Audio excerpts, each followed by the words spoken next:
So today we are here with Erin Hayes, and our first question for you is, what is your current occupation? I am currently an interior designer. Have you always known this is what you wanted to go into?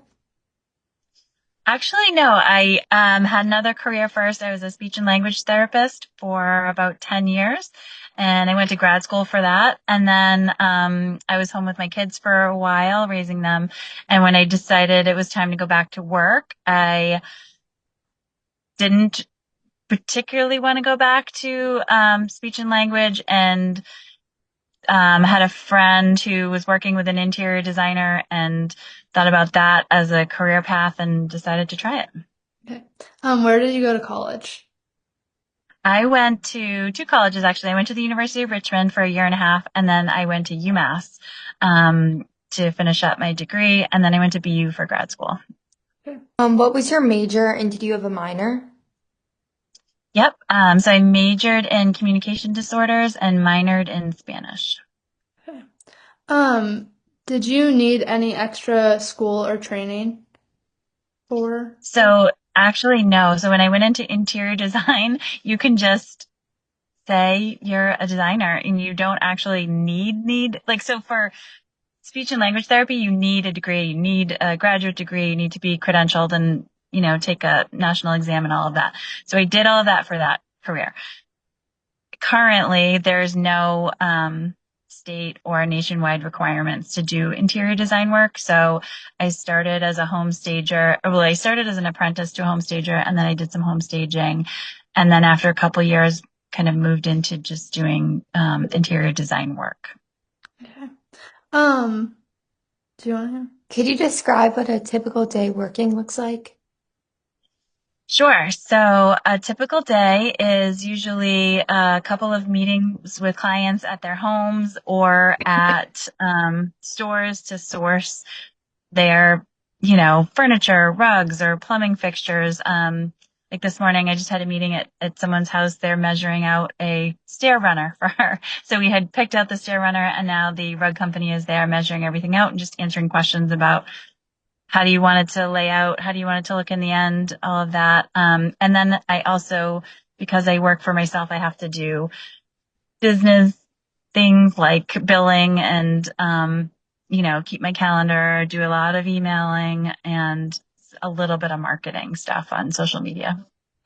Would you consider your job to be flexible? Yes, it's Okay. actually very flexible. I basically can make my own schedule. Okay. hmm And then what advice would you give your high school self? That is a really good question. I would say don't stress about what you're going to be. It's going to happen regardless, even if you pick something that isn't the best choice the first time through. Although, I did love working with kids, so I can't really say that. But yeah, don't stress about it. It's going to work out. You're going to find your path and it's all going to be okay. hmm Okay. What are some of the most important traits to have as an interior designer? So I would say you want to be pretty good at interpersonal skills, listening to people, reading people, diffusing stressful situations because that comes up a lot in construction, and really being an excellent collaborator with tradespeople who are building or, all the companies that I work with. I have to really be flexible so that when issues arise, we can problem solve them instead of like blaming, anyone for why they happened or being frustrated about it. It's really just important to problem solve and move forward. So, you have to be creative and you have to have some good ideas about what's going to work together. But, really the interpersonal stuff and being organized is very important. hmm has there been anything about your job that surprised you? Yes, let me think about what it is. How much everything costs is very surprising, especially window treatments. And just, I guess, what else?